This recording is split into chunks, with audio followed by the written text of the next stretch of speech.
So we are really big on just being the embodiment of what is. And so today I want to kick us off and just talk about the altar of fear and how that completely debilitates and derails us from everything in life. It derails us from our purpose, our identity, who we are called to be, and how we can actually take and break down that altar and build up an altar of peace. Yeah. So I really believe that that we feed fear unknowingly all day, all the time. I think we can either be in faith or fear, but we can't simultaneously be in both. So we're either actively operating in the spiritual identity that God has given us, or we are feeding the fumes of this world and the fire of this world, which would love us to be stuck and captivated in fear. And let's talk about how fear shows up. I had a really unique experience with God a couple days ago where I asked him to take this fear, and he said, I felt him kind of just say, I'm not just going to take it from you, because if I just take the fear from you, then we'll create a bad habit here. And I'm a corrective and protective father who loves and adores you. But if I can help you conquer the fear in advance, then we won't have this same conversation over and over again. So he showed me where I had actually opened the door to fear and like the 18 steps that I had walked before coming to him. And he was actually like, let's go back 18 steps and I'll meet you there and then we'll take the fear together. And I really think that that's the character of my God, where he's like, look, I want you free more than anything. I'm going to heal you. I want to do all the things. But if I don't teach you the lessons along the way and build the character, it will have been for nothing. And I think that was a really unique experience. And I want to talk to the people who are so captivated by fear of finances, fear of failure, fear that they're not enough, fear of everything, because everything's at the root of fear. Our whole ministry is off of the Lord has not given you a spirit of fear, but of power, love, and a sound mind. And the reason that he puts that before the others is because everything is rooted in fear. So if we can start to see where we're feeding this idol and altar of fear, learn how to break it down and stop making a case for the enemy, we can stop fighting it so hard and just start to build up this altar of peace. Because the last thing I'll say is we have been in a situation this week where we have had about 4 or 5 different pieces of bad news come and hit. Actually, over 2 weeks, losing my godfather, getting a health diagnosis, finding out some things about our home. Like, I've been in this situation where I've been receiving some news that is heavy, hard, inconvenient, all across the spectrum. And I know the version of me that would have responded that in a prior date would have really spiraled, and I would have been so consumed by the add-on of all of the things happening at once, I would have been debilitated. I wouldn't have been able to show up even here today, let alone to client sessions. And I want to talk about how different it's been in this experience versus that. Not that it's been easy and not that life's not going to shake and throw things at us, but how different it is when we actually have a foundation of peace versus fear. Because fear can still come in, but there's no really ecosystem for it to survive when you're so engulfed in the peace of the Lord. That's where I want to go today. Absolutely. What do you think about that? Yeah, let's rip on it. Okay. I'm ready. So what does peace feel like for you? How do you obtain it? How do you sustain it? And how do you feel like you've built it up in your life? Ooh.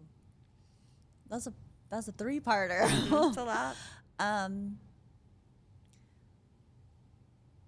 One thing I want to share is our business and ministry is off of 2 Timothy 1:6-7. Fan into flame the gift of God, which is in you through the laying on of my hands. For God did not give us a spirit of fear, but of power, love, and a sound mind. And whenever I did a study on those verses, I stopped and asked the Lord, why did you put the spirit of fear right after calling? What does that have to do with one another? And he revealed to me that fear is at the root of everything. And that fear is going to be the number one thing that stops everybody from actively walking in their assignment. Because when you actively walk in your assignment and you want to see people free from bondage or their hearts healed, the sick healed, the poor out of bondage of scarcity and finances,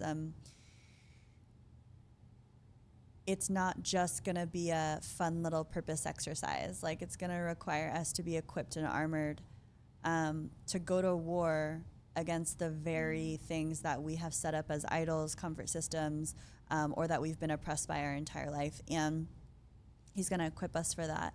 So I want to share that because anybody who's walking in their assignment, if they're experiencing warfare, that's totally normal. The difference is when you do it with Jesus, you feel like in a storm, you're on a cruise ship instead of a paddleboard. And that's how it feels. The way that I cultivate a sound mind is I think that we can have unique ways, but for me, it's really been intercession and deliverance, prayers. So a chain breaking prayer, which I will add to this podcast. I always give a lot of credit to that because the Lord came when I asked him to cast out any demonic oppression, and he came immediately. Having peace is the absence of intrusive thoughts and feelings and emotions that aren't from the Lord, because you can still have things going on in your life and still feel peace. It's when we give up our power to something that's not of the Lord that we start to get infiltrated by the spirit of fear. And we know it's the spirit of fear instead of the emotion of fear because it can be cast out. Mm-hmm. And that's why sometimes we band together in prayer to cast things out, because it becomes our reality until you band together with another prayer warrior and you go to God, and you see it broken immediately, and you realize like, oh, it's okay to feel the emotion of fear, but the emotion of fear is different than the spirit of fear, and the spirit of fear will oppress you. So the way that I cultivate peace is by actively rebuking the lies, dying to the flesh, taking idols off the altar, and being so obedient to the Lord, because even when things happen that are inconvenient and that I don't want to happen, I'm still at peace because I know that I did my very best to stay in the obedience of the Lord. And therefore, if I'm in this situation, he either brought me into it or he'll definitely bring me out of it. But all I need to do is be obedient and move when he says to move. That's good. I had to look at that up because is the emotion of fear different than the spirit of fear? Like, I know the emotion of fear is a natural response to. So you're saying the spirit of fear is actually oppressing us, and the emotion is something that we experience. The way that I see it is like, I don't run onto a freeway because I have a fear that a car might hit me. That's a healthy fear. It helps keep me off the freeway, even if I want to play at 4 years old on the freeway. But the spirit of fear, the way that I know that a spirit of fear is operating is I will lose my sense of power. I will lose my ability to love either myself or others, and I won't have a sound mind. And that's like my filter. So I'm like, where am I at with these three? If I've lost any of those three, then I'm in a spirit of fear. But I can have a healthy emotion of fear that keeps me safe from, walking into a dark alley at night and still feel power, love, and a sound mind. That's really good. That's really good. I think when you really break it down, if you were to do like an inventory of whatever the thing that you want the most is in life and the thing that's keeping you from that, you would find the fear. You would find fear as the anchor, as a point, right? So if the thing that you want most in life is to have a kingdom marriage, a lot of our girlies want kingdom marriages. Okay, well, what's that? Why don't you have that? Like, what part of you, what is the fear behind not getting that, first of all? Because that's the ammo that the enemy will use. So if you're fearful of not ever finding it, then the enemy can keep giving you and throwing evidence at you that you might not ever, which just keeps you debilitated and totally distracted from the peace of God, right? Fear is a big distraction from your purpose and from the peace and the presence of God, because it's taking you away from him. Every time that you are blowing into the altar of fear, you're actively stepping away from your faith. Does that make sense? Yeah. Today's so weird. I want to give you the question back. How do you cultivate that peace? Yeah, today's so weird, but I'm just going to say that. Like, today's been so weird, and sometimes you come on and the anointing breaks the yoke and you're just like in the pocket, and sometimes you're like, what's going on? But I always take a lot of gratitude with me when I feel weird, like when my flesh feels weird and I feel off because my spirit's high. So I'm trying to turn my flesh down because I'm not sure what's happening right now. And just like let the spirit speak through me. So that's just the truth. It's not going to be 100% Maybe that's even the time. one of the answers too, is like naming it. Yeah. Naming it, like taking off the mask and being like, today's a little weird. This podcast's a little weird. Yeah. Just Today's been naming a little it weird. and like that authenticity. Today has been a little weird. And it really, like, I have it. Like, we've crushed it. Like, we got up, I worked out, I met with my clients, and then it's like something happened, right? And I kind of just want to talk about that. Like why? Like, how come some days you wake up and you're on and you're loaded and you feel like the presence of God is near and dear to you, and some days you feel so far away? And how do we not make so much meaning of that? Because I think what happens is there's an intensity to just living in this life. There's bad news, there's good news, there's ups, there's downs, there's the news that comes in, and every day we're just kind of walking on the unknowingness of what's going to come and occur today. When you're walking with God, it's not that it gets more intense. A lot of Christians will say, I started following Jesus and then it felt like everything intensified. No, it didn't intensify. You just stopped numbing and you became resensitized to the Spirit. Yeah. So things that used to work, numbing, dissociation, fear, sin, it's you're sensitive to it now, so you can't actually partake in it in the same way that you did. So things feel intensified, but I would argue that you're actually just getting re-alchemized to the reality of this world, and you're learning how to deal with it. I always use this analogy that when we start walking with God, it's like he puts the full armor on us and we're like, this is clanky and so uncomfortable and heavy. Get this off of me right now. And he doesn't. And you're like, I'm sweating under here. I'm so uncomfortable. This is heavy. I'm hot. I hate this. I want it off. And he's like, no. And what happens is you wear that long enough, the armor doesn't change, but the person underneath does. You start to build muscles in areas that you don't. You start to get resilient to the heat. You go from being able to barely get out of bed with all this clunky armor on to being able to run in it because you became stronger underneath the armor. And I think that the armor is placed on us, and in the initial stages of raising your hand and saying that you want God to come and draw near to you and be used for his kingdom, it feels so heavy and daunting and uncomfortable and foreign, and then you have to build yourself under it. And I think people get a little bit stuck at that reality because they're like, this should be easy. Where's the peace? Where's the presence? Where's the promise? Where's the inheritance? Where's the freedom? And I just want to be so radically honest that, like, even when you are walking so closely and you're waking up, there are still going to be new tests and trials and like thresholds that you must cross. And I feel like I'm at a threshold right now. Like, I just feel like I'm at a major threshold where our capacity is growing. The giftings of God is going. We've said out loud today the things we are stepping into, which is really, really big. Yeah. And I feel like we said that. We booked this podcast 2 weeks ago. And then today, things are changing. That's how quick God moves and changes. And today, our capacity is growing. Today, we declared out loud that we're going to save more lives than we even thought we were yesterday. And I think that it's okay to just be like, holy moly, like, this is a lot to take on. Yeah. And to feel the responsibility and the weight of that. Yeah.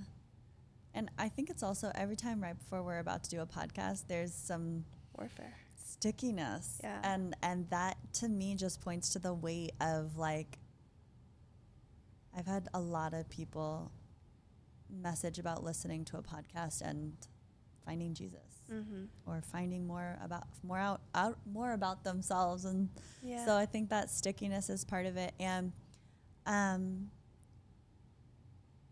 it's funny that we talk about the spirit of fear because, well, I want to talk about a little bit about how the spirit of fear has come up for me a couple times. Mm-hmm. There was something that happened last year where a guy friend of mine, we were supposed to meet after church, and he just didn't show up, and that was so out of character. I didn't know where he was. I started getting worried. I was trying to call his friends to check on him because it's that out of character. Mm-hmm. He is extremely responsive.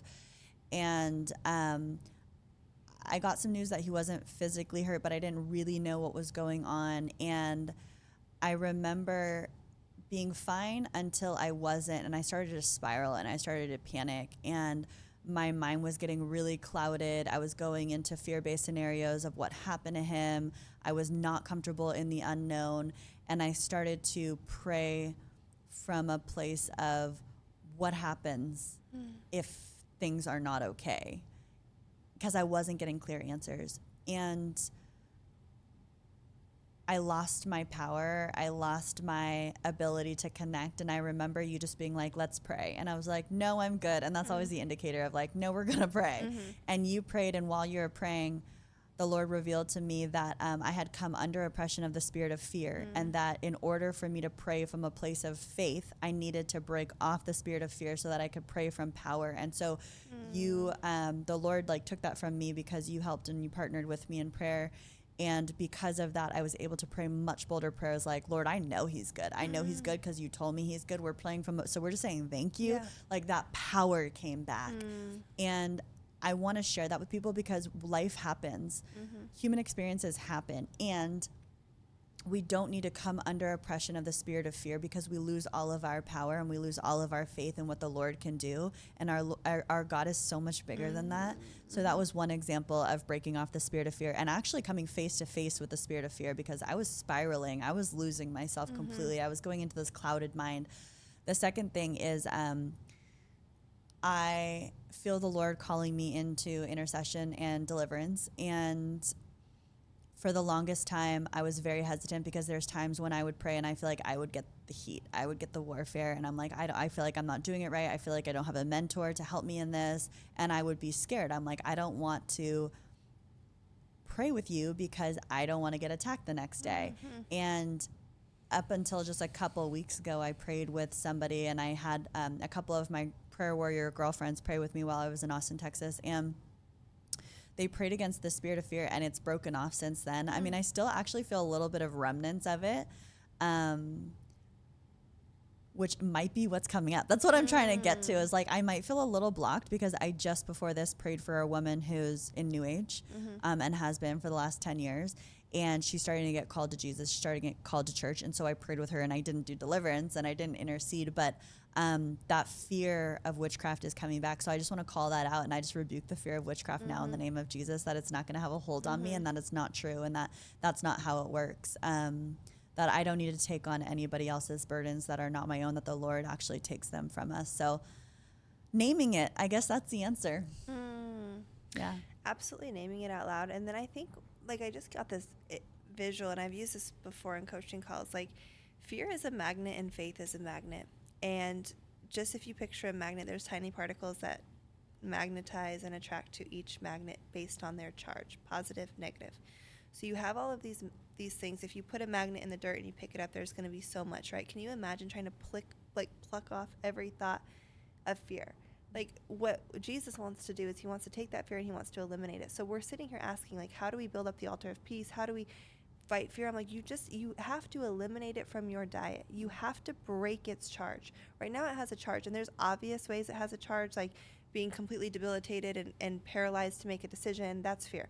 Not being able to go after your calling because you don't think you're adequate enough, fear.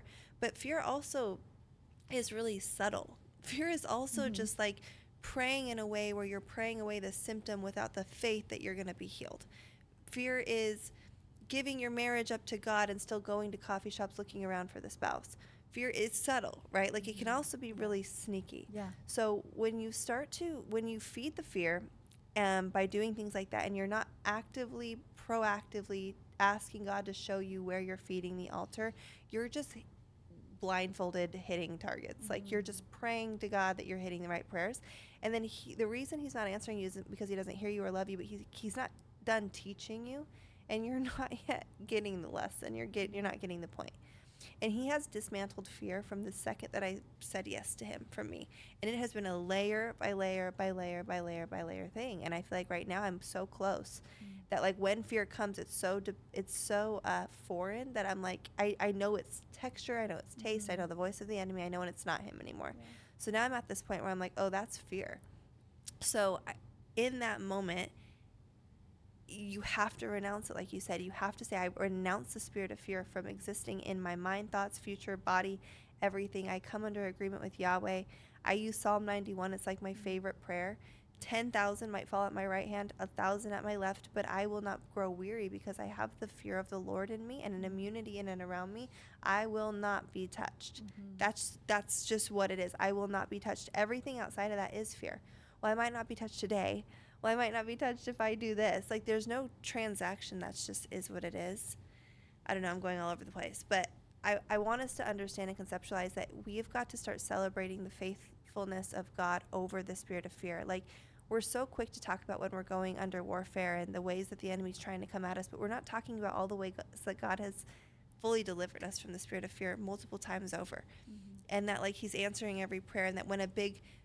like, when bad news comes, what used to derail me completely for months is now just about a 3-hour moment that I have. And then I'm back locked in with the Lord because he's taught me how to do that. So I think fear, we feed fear, and it feeds off of us. And it's just this looping cycle, and it is really at the pinnacle of all of our problems.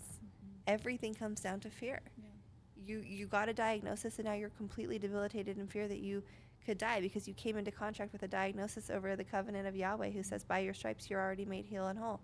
So fear. And then you get broken up with, well, you're terrified you're never going to get chosen again, or that was the best thing that there was, and that you've royally messed it up, and that God doesn't have anything better. And it's like, it's just, I just want everyone to, like, I just want to shake and be like, it's just fear. and we're feeding it, and I think we have to figure out where we're feeding it to. So what are some subtle ways that someone could feed the spirit or the altar of fear that they may not be knowing? And how do we shift that belief, shift that identity back into faith? I think a lot of it comes down to the actions that they take and then also the acceptance into spiraling. So spiraling is something that feels very delicious in the moment. I mean, you're spiraling into negative thoughts. So why would that be delicious? But honestly, it's a familiar type of love because we've done it for so long. So I always tell people, break the spiral, like break it right then and there, like no spiraling. And then the other one is just with our actions, like feel that fear and do it anyways, because that is what the enemy would want, is for us to feel fear and then be obedient to the darkness. But instead it's like, if you heard intuitively from the Lord, then be obedient and fear the Lord over the enemy and make decisions based on that. Like showing up, just show up. Like if he's called you to it, just keep showing up. That's good. And then someone asked if we have an event coming up. So I'm going to share about this because we do. If you're listening to this, which it should come out, you have about 4 weeks. We have an in-person 3-day event coming up. It's going to be an activation for leadership and embodied experience. We're very, very excited. It is going to be in Franklin, Tennessee, October 3rd, 4th, and 5th. And this is for the men and women of God who are called and chosen and set apart so that they can come in, step fully into their mission and their calling. We are going to have deep worship and intercession, kingdom identity and leadership, prophetic activation, embodiment, breathwork, nervous system, all of the things. And the theme is really walking in spiritual power. So we are going to be going from called to commissioned. If you feel called into leadership and you want to get in the proximity of other community that is stepping into their commissioning, we're going to have the mindset mastery and tools to do that. We would love to invite you out. We're really excited about it. And I just know that the presence of the Lord is going to be there. He's called Ellie and I to in-person events. That's why he brought us here to Nashville. And the level of humans and the anointing that's already on the space and the people that are going to be gathering are going to be so powerful. So I encourage you, if you're listening and if you've been following and if you've been hungry for an in-person event, please come expectant, because the Lord is going to encounter us there. And everything in my life started from an encounter with the Lord. Beautiful. Yeah. If you're listening, we love you so much. Thank you for being on this rocky road with us today and just walking with us and your questions and your submission. We love you. May his face shine upon you and be so gracious to you today and the rest of your week. Peace out.